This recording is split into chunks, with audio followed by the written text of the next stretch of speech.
Welcome back to Behind the Curtain. We're here to dig into the data, the marketing, the stuff that really drives media and entertainment. Right. And if you're listening, you're probably someone who wants to get past the headlines, understand the why. Exactly. How does it all connect, especially when you look at the numbers, the marketing strategies, how stars and stories capture our attention? So consider this your inside track, your shortcut to the insights that actually matter right now. Today, we're hitting the latest box office results, what's happening in streaming, and that really interesting intersection of celebrity power and, well, marketing. Yep. We've got box office data, streaming numbers, analysis on celebrity impact, all the good stuff. Our mission, as always, is to pull out the key takeaways, maybe some surprising facts, and give you a clear picture of what's shaping the entertainment world. We're going beyond just what's happening. We're digging into the why. It's fascinating from our behind-the-curtain angle, seeing how it all connects. Theatrical, streaming, celebrity, it's all linked by data and, frankly, smart marketing. Yeah, a hit movie can boost streaming. A celebrity's online presence can sell tickets. It's a constant feedback loop. We're looking at a live snapshot of those forces interacting. Okay, let's jump into the numbers then. Box office first. Sinners, still #1, second weekend running. Yep, holding strong. What makes that interesting, data-wise, that staying power? Well, usually you see a pretty big drop after opening weekend, right? Mm-hmm. The fact that Sinners barely dipped suggests really strong audience reaction, good word of mouth. That organic buzz everyone wants. Exactly. It's gold. Harder to manufacture than ads, and they even slightly increased the theater count. Small thing that helped. Okay, and what about this IMAX stat? Right. That's key. Premium formats, like IMAX, apparently made up 20% of its opening weekend cash. 20%? Wow. Yeah. So our audience is more willing to shell out for that bigger experience, especially for certain films, maybe visually spectacular ones. It's a question the data raises. It feels like it points to that event cinema idea. And here's another thing from the data that just leaps out. Go on. Sinners is original, not a sequel, not an adaptation. And it might be the first original film to hit $200 million domestic sense. What was it? Coco. Pixar's Coco, yeah. Nearly 8 years ago. 8 years. That gap really highlights how rare an original blockbuster has become. It feels like a data anomaly. It really does. Could this mean audiences are, I don't know, hungry for something new, maybe a bit tired of the endless IP? That is the question, isn't it? For anyone tracking trends, Sinners could signal a shift.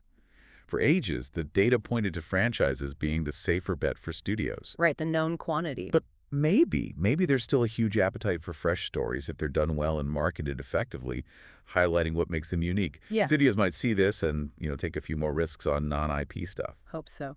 Meanwhile, Sinners held off some new competition this weekend. The Accountant 2, that Until Dawn video game movie. And even a Star Wars re-release, Revenge of the Sith. Yeah. But Sinners stayed on top. What does that tell us market-wise? It shows a really strong hold on audience attention right now. The marketing clearly positioned it as a must-see, and the positive buzz is backing that up. Even against sequels and legacy IPs. Yep. It maintained its momentum, speaks volumes. Okay, speaking of built-in fan bases and marketing, let's pivot. Marvel's Thunderbolts. The buzz seems to be growing for that one. It is, yeah. Definitely building momentum. The marketing feels pretty targeted. And those early positive critical reactions, that helps build hype and influences ticket sales. We always talk about the wait and stream challenge, people holding off on the theater trip. It's a real factor. But the data for Thunderbolts seems encouraging. For the box office, I mean. What do you think is driving that? Well, while that hesitancy is still there, the signals for Thunderbolts look a bit different. Maybe it's the premise, the anti-hero team, or just the cast. Could be. Creating some urgency. Possibly. The projections, they're still estimates, but they're looking healthy, suggests a good initial turnout is likely. Even in the streaming age, if the content feels compelling and the marketing sells the theatrical experience, people will still show up. What's interesting narratively and for marketing is how they're framing it, not the usual MCU formula. They're saying grittier, more character-driven. Right. Not another cosmic blowout. Why is that shift potentially important for Marvel right now? Well, after so many huge universe-ending stories, you have to wonder if there's some audience fatigue setting in, right? The data might suggest that. Makes sense. So focusing on more grounded character stuff could appeal to viewers wanting more emotional depth. maybe even bring back people turned off by the sheer scale recently. And from a marketing angle, Highlighting that different feel can spark fresh interest, position it as an evolution, a necessary one, maybe. and Florence Pugh as Yelena Belova seems central to that. Huge buzz around her performance already, even awards talk. Yeah, definitely hearing that. And a performance like that, getting critical acclaim, awards buzz, it's a massive marketing asset. People know Pugh is good. Exactly. She's already compelling. The excitement around her, Yelena just adds another layer. It can pull in audiences who aren't typical superhero fans but love her work. And those positive reviews focusing on her, great social proof for the marketing. It also sounds like the team dynamic itself is being sold as different. Less Avengers, more, what was the phrase? Volatile group therapy session. Huh. Yeah, that's pretty good. It hints at something more complex, maybe funnier, than your standard team-up. Allows for more character conflict. Definitely. And that can be a big selling point. The marketing will likely play up those dysfunctional vibes, the tension. Appeals to audiences who like character drama with an edge. Plus, you've got Stan, Harbor, Russell, John Kamen. Familiar faces adding to it. And the action, too. Hearing it's more practical stunts, less pure CGI, like that Pew skyscraper jump everyone's talking about. Yeah, that's getting a lot of traction online. How does that land with audiences based on the data? Practical effects. There seems to be a growing appreciation for it. Yeah. You know, in a world full of CGI, grounded action can feel more real, more visceral. Right. More impactful. And that skyscraper jump buzz, perfect example. It becomes a talking point, generates organic marketing on social media. Highlighting practical work can resonate strongly and make a film stand out.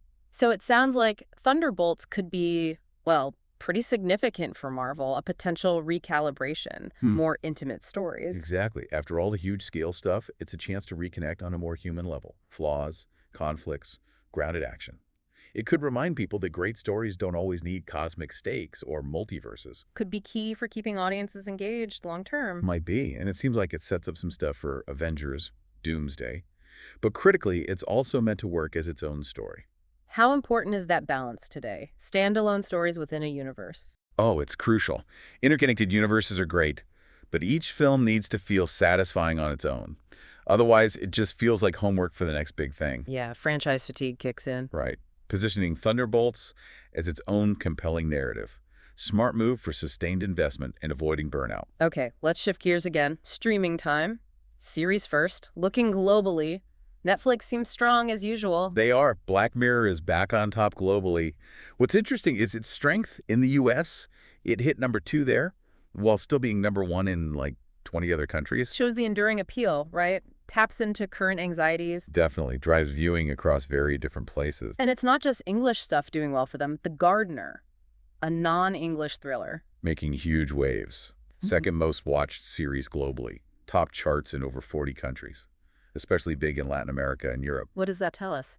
It just underlines how global content consumption is now. Streaming breaks down barriers. Good stories travel, regardless of language. Platforms need diverse international content. Back home in the U.S., Ransom Canyon seems to be a big hit for Netflix. Yeah, #1 in the U.S., pushed it into the global top 3.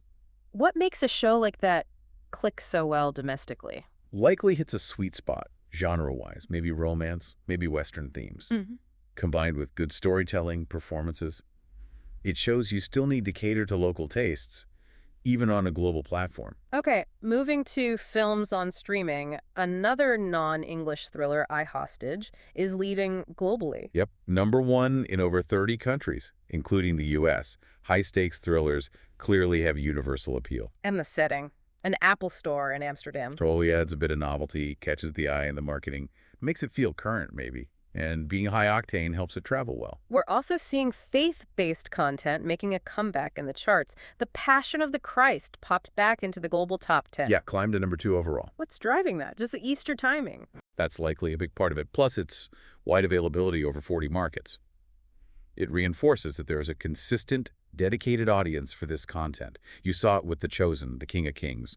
It's a significant segment. Meanwhile, The Life List, with Sophia Carson, still the top English language film on Netflix, 4th week. 4th consecutive week, yeah. #3 overall globally. What's the takeaway there? Sustained success like that. Suggests Sophia Carson has really built a strong connection with the Netflix audience, a loyal fan base seeking out her projects.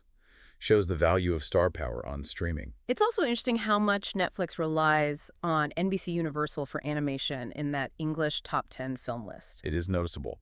4 from Illumination, 2 from DreamWorks Animation. What's the strategy behind that kind of partnership? Well, it highlights how important content licensing is. For Netflix, it's a reliable pipeline of popular family content, crucial demographic. For NBCU, it's extra revenue and wider reach for their animation. A win-win in the streaming wars. Pretty much. And Netflix is using its platform to boost older shows from other services too. Special Ops, Lioness being an example. Right. It hit the global top 10 on Netflix. That introduces it to a whole new audience. And then there's this halo effect. Yeah. Viewership then reportedly climbed on Paramount Plus, where the newer episodes are. It shows how putting content on a big platform like Netflix can actually drive traffic and maybe subs to another service. Clever cross-platform play. It even hit the top 10 in 18 Latin American countries on Paramount Plus, Dom. Fascinating how real-world events drive streaming too. Conclave viewership spiking after the Pope Francis news. Huge spike, yeah. Reached number 2 globally, number 1 in over 20 countries on Prime Video. What does that tell us about audience behavior? It shows how immediately people turn to media for context when big news happens. The film's topic was directly relevant, so people sought it out. Platforms need to be ready to highlight timely content. And theatrical sequels boosting interest in older films on streaming, like The Accountant or Mission Impossible. Classic effect. A new movie comes out, the marketing reminds everyone of the franchise, and people go back to rewatch or catch up on the earlier ones on streaming. Synergistic relationship. Exactly. Boost the whole back catalog. Okay, focusing just on the US for the end of March. What stood out? Netflix's The Residence was #1 series. Yep. The murder mystery led the way. Also, The White Lotus crossed 1 billion minutes, watched huge anticipation for season 3. Strong writing, loyal fans. Definitely. And over on Prime Video, Reacher held strong at number 2 overall, even grew week over week after its season 3 finale. Shows high satisfaction, ongoing buzz. And you can't forget Bluey. Never forget Bluey. Still pulling in around 1 billion minutes watched consistently in the U.S. That family audience is powerful. And U.S. movies for that period, The Life List, still on top. Led with 775 million viewer minutes, yeah. But Disney's Moana 2, Universal's Wicked, Den of Thieves 2, Pantera all did really well, over 500 million minutes each. Shows a good mix, finding success, animation, musicals, action. Diverse tastes being met. Okay, quick detour into music streaming before we hit celebrity stuff. Jenny's Like Jenny climbing, Benson Boone back in the top 10 after Coachella. Yeah, it shows how interconnected it all is. A big event like Coachella drives music streams, sure, but it can also boost interest in artists' other work, films, TV. It's all attention. Which leads perfectly into celebrity engagement, how franchise returns, authenticity, even style choices ripple outwards. The Last of Us seems like a great case study here. It really is. Season 2 has shown how celebrity engagement impacts everything. Take Caitlin Dever as Abby. Right. There was some initial fan reaction about resemblance. Exactly. But then her actual performance won critics over the emotional depth, the intensity. It shows how strong acting can completely shift expectations. And Bella Ramsey talking openly about onset fatigue and autism, that resonated, didn't it? Deeply.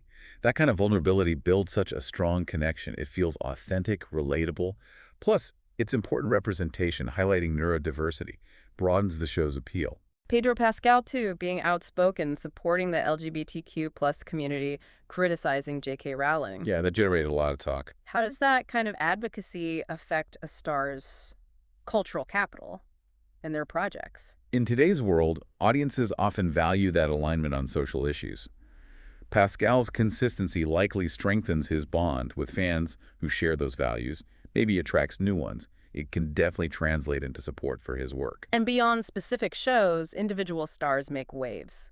Emma Corrin becoming a major fashion icon. Definitely.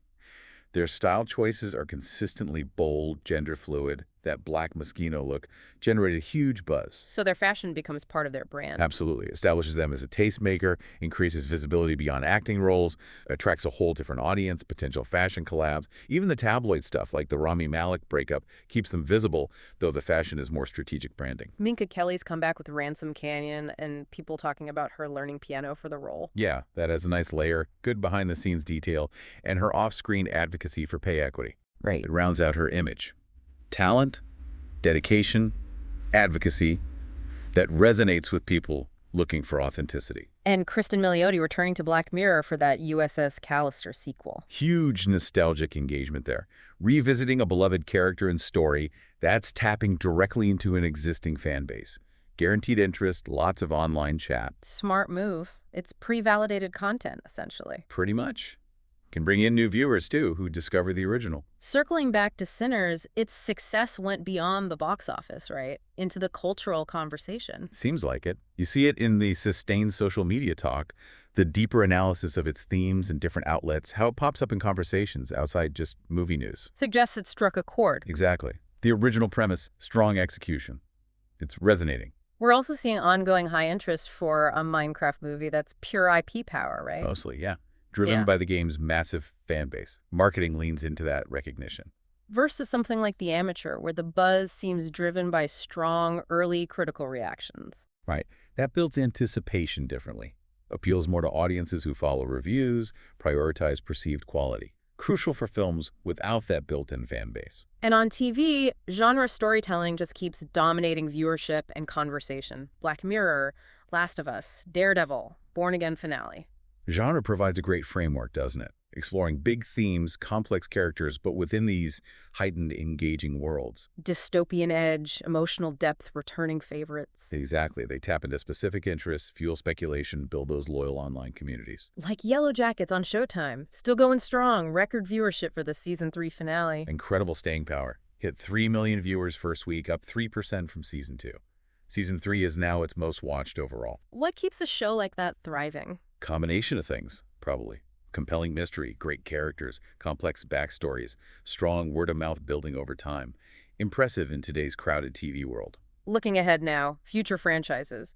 We got casting news for the Hunger Games prequel, Sunrise on the Reaping, McKenna Grace as Maisie Donner. Yeah, that's significant for fans. Why Maisie specifically? Because she's deep in the lore. Yeah. District 12 tribute in the 50th Games, Haymitch's Games. And crucially, she was the original owner of the Mockingjay pin. Ah, the pin. Big connection to the original trilogy. Adds depth, engages existing fans. Smart casting. Yeah. The prequel itself, based on the new book, focuses on young Haymitch during that second quarter quell. Release date set for late 2026. November 20, 2026. They've also cast Joseph Zada as Haymitch and Whitney Peak as Lenore Dove Baird, building out that world again. Interesting move with Coppola's Megalopolis, too, getting a graphic novel adaptation after the film's a challenging release. Yeah, that's a different strategy. What's the thinking there? Reframing it, finding a new audience? Could be all of that. Graphic novels offer a different way into a story, maybe more accessible visually for Coppola's big ideas. It could reignite interest, highlight the artistic themes, ambition, power, reinvention for a different market. It's coming in October. And Disney's going all in on merchandise for the live-action Lilo and Stitch. What does that huge push tell us? It signals a major IP reactivation effort. They're tapping into nostalgia for the original animation while building hype for the new film. And they're blending the looks, classic Stitch and the new live-action design. Apparently, based on digital data showing interest in classic Stitch after the trailer, shows a data-driven approach to appeal to both legacy fans and newcomers. Even characters not in the new movie, like Angel, are getting merch.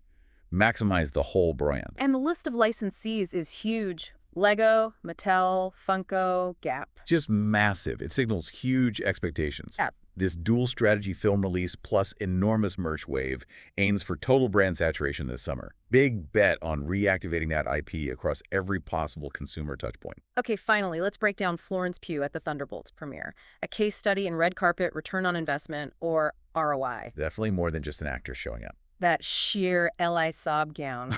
Styled by CAA, it created an instant massive reaction. Social media exploded, TikTok, Reddit, Instagram, plus all the major fashion outlets. It wasn't just fashion, it was strategic visibility. Absolutely calculated move. And the EMV, the earned media value, basically the value of the free publicity. Oh, it was Huge, right? Huge.